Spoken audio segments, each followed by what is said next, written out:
Welcome to Wanna Be Clutter-Free, formerly Wanna Be Minimalist, the podcast for busy families who are tired of the chaos, fed up with being overwhelmed, and ready to enjoy life again. Each week, we talk about how to let go of the clutter so that you can focus on the things that actually matter. And it's not just physical clutter. We talk about the mental and emotional stuff too, because if it's holding you back, it's time to ditch it. I share what I've done in my own life to declutter, organize, and calm the chaos, but you won't just hear it from me. There are amazing guests too. It's practical, doable, and simple for those of us that want to be clutter-free. This is the Wanna Be Minimalist Show with Dani Yates, episode number 29. On today's episode, we are talking to quiet time expert Dani Goeppert about the secrets to keeping your sanity as a business owner and homeschooling mom to 5 children. And even if you're not a full-time homeschooling parent or you don't have as many kids, there are so many juicy tips that you just don't want to miss today. Hey there, welcome back to the show. As always, I'm your host, Dani Yates. In today's episode, I'm having a conversation with quiet time specialist Dani from Wild Happy Family, and I am not going to lie, this is one that I needed to hear. Dani is the mother of 5 kids, so if she can figure out how to have 2 hours of peace and quiet in her home every day, even while homeschooling and all being together 24/7, then she can help me with my only child, and she can help you too. Dani is a wild and happy mama of 5 and married to, as she says, the handsomest of German men. She is passionate about growing wild, happy families, inspiring mamas to step into their callings as co-creators, and gives them the tools to create more time, boost meaningful productivity, and influence their communities with the power of relationships, starting at the most important place, home. All right, so now let's get on with our conversation. Dani, welcome to the Wanna Be Minimalist Show. Thank you for having me. Of course. Well, I always like to start our shows by learning more about you. So can you tell me more about yourself and your family and what you find most interesting about minimalism or living a more simple and intentional life? Yeah, sure. Okay, so I'm Dani. I'm a mama of 5. I originally come from Canada. I'm married to a German, but we're living currently in Eastern Ukraine. So there's a lot of odd things about us right there. We just moved here last year, just about a year ago. And so because of all this moving and this kind of international lifestyle, we've kind of been forced to be more minimal. We've never owned a house or been able to get lots of stuff. Despite the fact that we have 5 kids, we're still fighting against having so much stuff, but we haven't had like a garage to store it in. Moving here last year to Ukraine, we had to sell a lot of our things and get rid of a lot of stuff. And it's had to be part of our life. It's a must with so many kids and traveling. Oh my gosh, I love it. Well, and I think that's one of the things that we connected on was this love of things international. And, for those of my listeners that haven't heard that part of my story, we traveled for a year and a half in Europe last year, and that was our second stint traveling. We had done another one where we did like you, sold off like 90% of everything we owned and traveled for about 6 months. It does open your eyes to the fact that you don't need a bunch of stuff, and it really just does help you cement what is important to both you and your family and those connections and the people you meet along the way. And so I just love that we have been able to connect on that. And your story is fascinating. So I'm super excited to get to learn more about you and your big family. Yeah, another thing about stuff is that it causes problems actually, right? It like emotionally burdens you, and that's what we've noticed too. So I'm all for minimalism, or at least attempting, it's like it's a constant journey of like, oh, is this stuff, do I really need it? Like, is this really important? And it actually really helps our relationship because our kids have too many toys, and then we find ourselves like, getting frustrated with the kids. So, we've had to like get rid of it so that we keep relationship. Otherwise, it just become an angry mommy stepping on their crap. Oh, I love it. So true. But so how has your life changed as your family has continued to grow? Because that's something I can't really speak to. We only have one child but we do have one child, and you were saying you have 5. So how has that continued to evolve or change as you've continued to grow your family? I think more toys, right? We have 5 kids, and then Christmas comes and birthdays come, and of course you want to get them something, or their grandparents get them something awesome. And so one really practical rule, or I wouldn't say it's a rule, but a guideline that we have implemented in our family is like, if our kids are getting toys, we specifically ask grandparents to buy them toys that kind of add on to their other toys. So, okay, for instance, we have like Lego for the bigger boys, another Lego set. We don't want to have like a whole bunch of random plastic items lying around. So we're trying to be a lot more particular around the toys that they get. And we also try to choose more open-ended toys. One of our favorite toys here in Europe, it's called Kapla. I know there's something like it in North America. I forget what it's called, though. It's like they're practically little wooden blocks, planks. And it's like an awesome open-ended toy. We just get a box of them, and the kids spend hours like building boats and castles, and then they take their little Lego figures or their Playmobil figures and play with them. So we try to keep open-ended toys and then let grandparents kind of add on to those things, but like no new junk. My kids are like, this is junk, right, Mommy? When they're pointing at like some, I don't know. You know what I mean? I don't even know what these toys are called. These plastic dolls or like animals. The kids want them, but they know it's like junk food. Yeah. We're dealing with that a little bit right now. My daughter is 6, and so she is in first grade.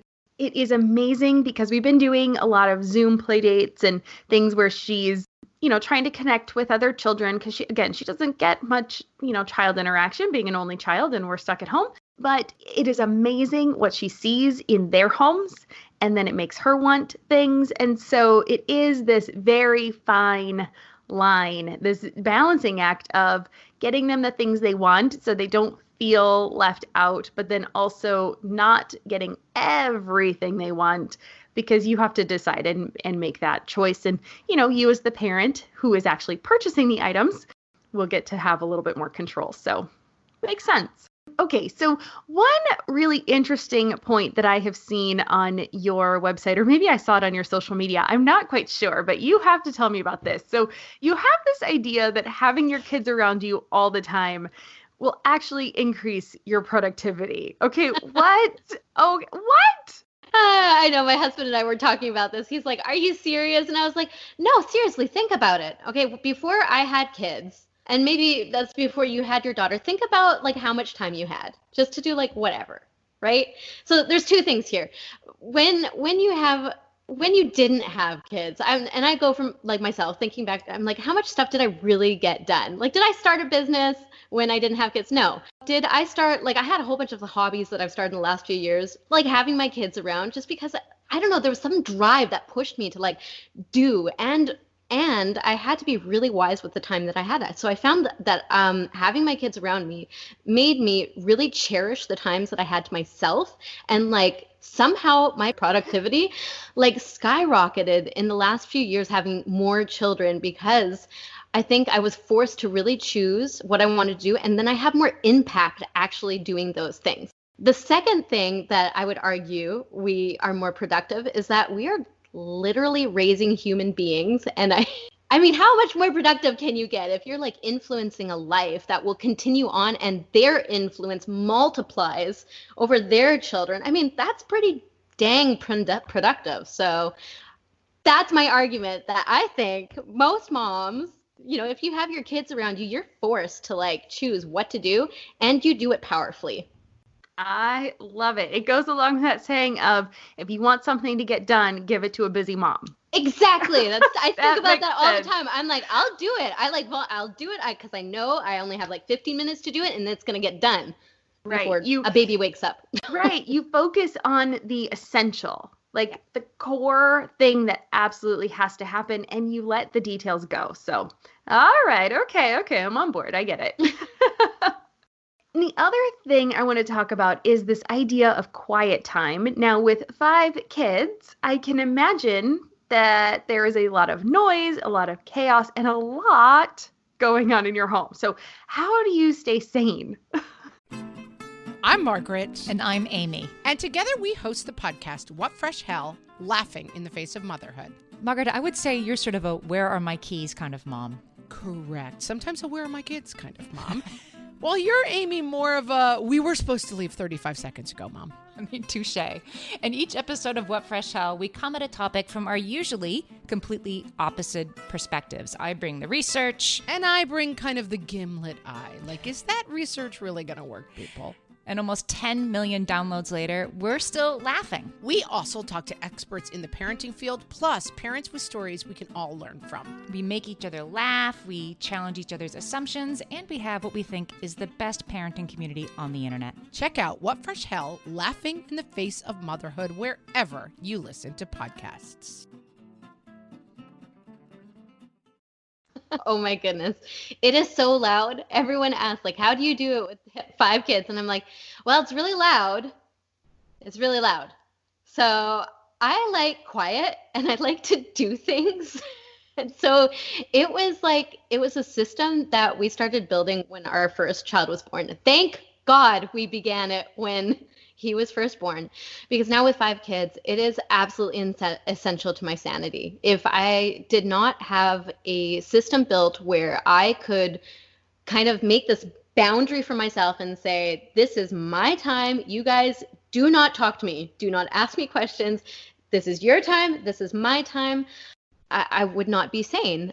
We homeschool too. So like on top of that, we have kids around, like literally they are with us all the time. We've traveled around Europe. Last year we were like nomads. So it's like, there is no break. And if you do not have a break, you need to build some sort of framework where you do have a break, because I am not their play toy. I'm not just like a babysitter. I'm a mother and I need to be healthy for me to be a happy and calm mama. And for me to do that, I need to have this space, the sacred space of quiet time. I love that, and could definitely use a little help with that myself, even though I only have one. And I know a lot of my listeners are having to go through this kind of transition right now too, because we weren't used to having our children around all the time. We were used to them going to school. We were used to that process and that schedule and that structure. And now, I'm going on 2 months here with us all together all the time, 24 hours a day, all meals at home, all playtime at home, everything here. And so you have a system set up for this though. And so how can I and my listeners start implementing this quiet time? Like, where do we even start? If we didn't start when they were babies, unfortunately myself, and I have boundary issues. So my husband is much better at this than I am, but we were actually talking about this last night and I said, it's okay. I've got Dani coming on the podcast tomorrow. She's going to tell me what I need to do because it's this thing where I don't set that boundary right. And then it just kind of creeps.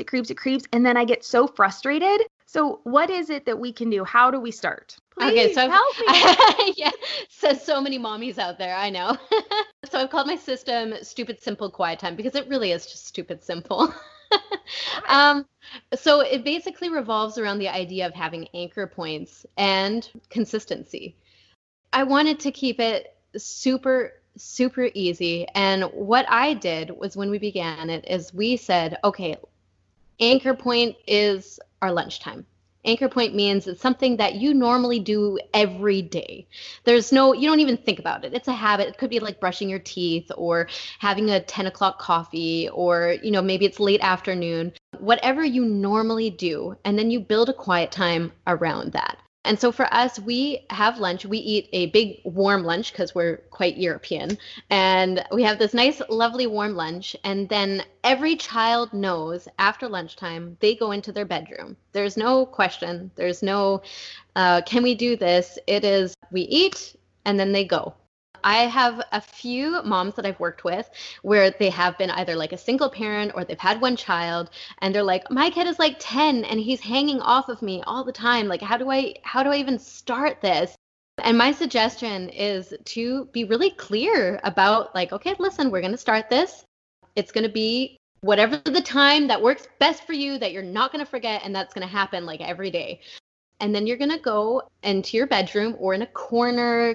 A lot of people are sharing bedrooms because of the multiple kids in one bedroom, or they're living in a small house. So they have a designated area that is their quiet area.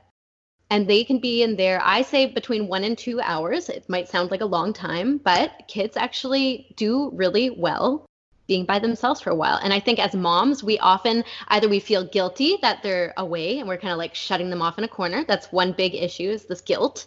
And the other issue is, oh, now I just forgot what the other issue is that I had in my head. But mainly it's like mom guilt. You don't think that this is okay for, 1 to 2 hours. And then give them something to occupy them. You can't just expect them to go there and have like nothing to do, like go sit in a corner and being quiet. That doesn't work. And so in my system that I've built, I've also included a whole bunch of resources where there's like activities and audiobooks. Audiobooks are huge for my kids. They love to just sit and listen to like a story. And that's like a good hour that they'll listen to like a story, and they'll just like, at the beginning, they just laid in their beds. Now they kind of like lay in their designated area and play with a toy and listen to a story, and they don't come out. And I have a cappuccino with my husband in quiet every single day.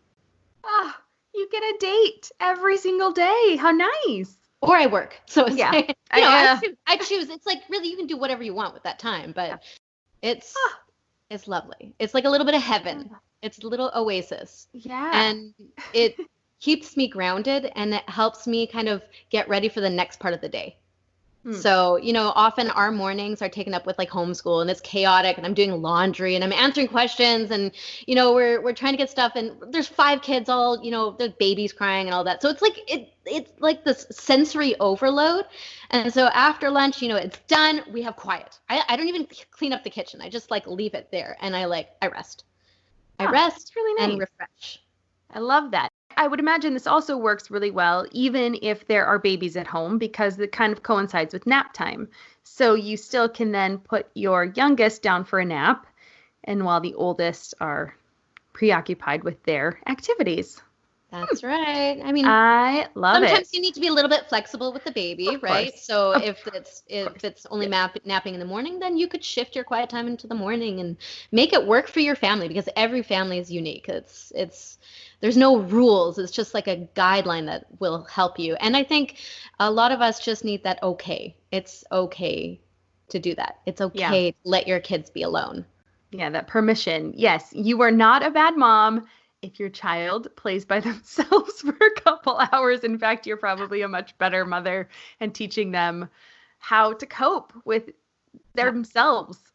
Yeah. No, it's actually, I read a study about like you are actually gifting your children the ability to be alone with themselves. And how many of us struggle with that today, just to be quiet and alone, because we're constantly overwhelmed with things and colors and lights and toys, right? So you're actually gifting your child this moment to be present, to be quiet, to be in their imagination. Think of it as a gift. Yeah, I love that. I love that. Okay, so I think we've kind of covered this, but I just want to make sure that we hit this home for the mom that is listening to this, that is like, okay, this will absolutely not work for me. I've tried it before. I've tried something like this. My kid will not be by themselves. They will come out of their room. They will not listen to this. What do you say to that, mama? And how do you help her get her sanity back? Well, so there are a number of things that you can do, and it really depends on the age of the child. I know that the most difficult time is probably around the toddler years, where, if you're implementing it, you haven't tried it before, they're gonna fight it. They're gonna be like, I want my mommy, And so there are a number of tricks that you can use with, especially the toddler age. You can use, there's like these visual clocks that show like wake up time. And my sister, she uses that with her toddlers, where it's like orange means, 15 minutes until you're allowed out. Green means go. And so it's like a visual aid for the child to be like, oh, okay. And it's a boundary you're setting, and kids respond really, really well to boundaries. I would also say it's probably difficult if you're not consistent in it, because, like I said, children need boundaries. They need to know what's expected of them, and they need to know that it's going to happen like every day. If we like skip a day of it, our kids are like, what? Like, I don't understand. Like, how is this day working? Because they just need that's like a security thing. So if they don't have that, and if it's not regular, they're going to fight against it. And if you're implementing it for the first time, I guaranteed your first week is going to be tough. If you've ever like sleep trained a child. Yeah. Or you're trying to get rid of like soother or, any of these things. It's tough at the beginning, Yeah. but then you kind of like, you go in the motions. It works. Another really great trick for like the toddler age is to have a busy bag or a toddler box, which is only quiet time toys. So it's like something special that they can look forward to. It's a time that they can only play with these special things. So you make it like an experience for them every day. And for older kids, you can do the same thing. I just had a lady email me and say, I think her son is he's 8 or 9 years old. And she's a single mom, and she really struggled with not having any time to herself. He's really clingy. And she has just recently started implementing the Stupid Simple Quiet Time system. And she said the thing that really worked with her was also having a grab box for him. It's like, okay, it's they built an anchor system. He went into his quiet time and he could just grab an activity out and then he could use it. And that was his quiet time like activity box. There's like a map creator. He could draw. It was like, all these things. And he had like various, I think he had like 3 or 4 different boxes that she made for him. And she could always switch it out and put new stuff in. So it was exciting for him. So there's a lot of little tips and tricks that you can make it work for you, make it work for your child. Yeah, those are great ideas. And it's so funny because I am really consistent with bedtime. I mean, bedtime, no problem. She goes to sleep. I mean, honestly, her bedtime right now is 7:30 during the week, which I feel is really early for a 6-year-old. We're probably going to bump it up. Her birthday's in a couple weeks, but shh, don't tell her.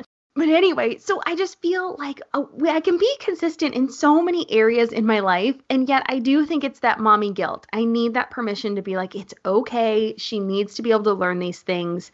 And I am gifting her something very special that she's going to need. And I am her parent, and it is my job to teach her how to live in this world without me at some point. And I'm not doing her any service if she needs to be constantly entertained. So totally on board. It's just funny how some things are really easy for us. And then there's sometimes just a block up against something. And we just need someone to come along and help us get past it. And so thank you for joining us today to help us all get past it. And again, we will make sure that we have links for your system, the Stupid Simple Quiet Time system. We'll make sure we have links for all of that in the show notes so everybody can get that. And we'll tell you about that in a minute. But if you were starting your minimalism and simple living journey all over again, what is the first thing you would do? Okay, with or without kids? Let's probably say with, because I would say most listeners have kids, and so they need something that'll work for them now. Okay, get rid of toys. I'll probably get rid of toys. We're constantly like getting rid of toys. Yeah, so that would be one thing for the kids side of things. Get rid of toys. They really don't need so many toys. They need a lot of open-ended toys so that they could be creative and they can do stuff with their hands, and they need to dress up and, stuff like that. But they don't need a lot of the stuff that's produced is just contributes to consumerism and garbage and waste and all that stuff. So I would say get rid of a lot of toys. And for myself, I would probably be more intentional about the clothes that I buy and only pick things that work together so that I have a small wardrobe that I never have to think about. I can just put on stuff and I don't have to waste my brain resources trying to figure out what I'm going to wear. So that I would do that. Love it. Those are fantastic. Okay, so let's hop in now. Where can people find you? We're going to set up a special page because you've got a few things to give away. I'm going to have a page for everyone listening. You can go to littlegreenbow.com/Dani. In addition to today's show notes, we have a special link set up just for listeners because Dani has some really fun things to give away. So what are you going to have there? Okay, on that page, we have actually a couple freebies for you guys. We have 7 Secrets to Thrive, which is forgotten self-care tactics just for mommies. It's kind of a guided journal for passionate mamas who want more. And we go through things like cheerfulness and gratitude and being authentic and having more influence over your children and careful words. There's all sorts of stuff in there and it's really beautiful. You're going to love it. And then I have something also for the kids as well. I have a giant bundle. It's called the Giant Activity Bundle, and it's 140 pages, I think, of printable activities and games, and they're educational. Like we have Sudoku in there. It's just like everything you need to keep your kids occupied in one go. So that is going to be in there for you guys, along with the link to the Stupid Simple Quiet Time system. And you can find, actually, my sister and I are over at wildhappyfamily.com. So if you want to visit us, we have new stuff coming every couple weeks because we like to make things and we like to help moms grow wild, happy families. So wildhappyfamily.com is where you can find us. And we're also starting our podcast in the next couple weeks, so you can go there and check that out as well. Fantastic. And then are you Wild Happy Family on all of the social medias as well? What's your favorite one? So Instagram, we're Wild Happy Family Wild Happy Family. And I believe also Facebook. We have a Wild Happy Family group and a page. So you can find us wherever, just Wild Happy Family. Fantastic. And for the Stupid Simple Quiet Time, is there a special introductory price on that you've got going on right now? It is $655 worth of stuff. You're going to get it for $49. So holy moly, that's a great price. So yeah, definitely for any mamas listening, they really need to hop on that. And it is all get our sanity back. And it's lifetime access, so it's like everything. There's a huge digital library included there for you of activities and audiobooks. It's really awesome. So fantastic. All right. Well, we'll definitely make sure we have all those links so everybody can check it out. And you guys, I've taken a look at it. It's fantastic. So definitely make sure you get over there. And I love to end each interview with 3 rapid fire questions. So number 1, what has been your favorite simple pleasure this week? Oh, cappuccino. It's every day. It's wonderful. Cappuccino with my husband. I love it. I do miss my European cappuccinos. I know. They're good. I don't drink anything else. I love cappuccino. What is the best advice about minimalism or habits that you've ever received? Oh, that's a good question. Well, we all only have 24 hours in a day, and I think that you can make it work for you. There is hidden hours in there that you can make a huge impact with. I think in intentionality and simplicity, you can take those few hours and, I don't know, create something that you love out of them. So I don't know if that's really simplicity, but it's intentionality, and I think we can be intentional with our time. Oh, I love that. And even just minutes, like it's amazing what you can get done in just a few minutes if you're really concentrate and are intentional with your time. So great piece of advice. That's one of my favorite questions because you never know what you're going to get. I love it. And then what is making you happy right now or in this season of life? Oh, I love my business. I love working on it. It's so much fun. It's a huge passion for me. So working together with my sister, working together with her family, like we've developed all this stuff together, all of the activities I've made with our kids, all the audiobooks, it's all, I love it because it's holistic. It's every part of me, and I get to express myself in it, include my family in it, and it's just a lot of fun. So. That's very cool. Now, is your sister, where is she located? Is she in Canada? She's in Germany. No, she's in Germany too. Oh, fun. Yeah. Okay. So I'm in Ukraine. She's in Germany. Yeah. I mean, somewhat doable when all of this coronavirus stuff is over. So, that's nice. Okay. Much easier than Canada. Yeah, that's right. Very cool. Awesome. Well, Dani, thank you so much for joining us. This has been so much fun. And I just really appreciate you. I appreciate what you're doing for mamas and helping us all be better and have less guilt and give us the permission to raise our little humans with intention and just giving them a better start in life. So thank you so much for joining us. For having me, Deanna. I really appreciated it. It's been fun. Of course. Enjoy. And it's super cool to be able to do this, me in San Diego and you in the Ukraine. And I love it. This is the thing that's making me happy. Isn't it great? It's the best. It's so cool. So awesome. Well, have a good one. It was so nice to have you on today. Take care. Bye-bye. See what I mean? Dani has some amazing information, tips, and secrets for taking our time back as mamas. Plus, by helping us see that quiet time is a gift for our children, she gives us permission to look at what they really need. Today's show was a great reminder that our job is to help equip our children for their future with the tools that they will need later in life. Can you imagine how much easier all of this quarantining stuff would be if we were all better at quiet time with ourselves? There's some food for thought for you. Thanks again to Dani for being a guest on the show and for sharing so freely. And that just about wraps it up for this episode of the Wannabe Minimalist Show. Thank you so much for joining me today, and if you liked what you heard, I would be absolutely delighted if you would leave a review on iTunes. And while you're there, please take a second to subscribe to be notified of new episodes.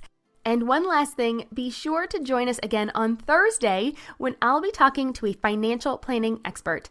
You will be so surprised at how much money mindsets and minimalism have in common. It is such a great show, and I know you're going to love it. See you again later this week.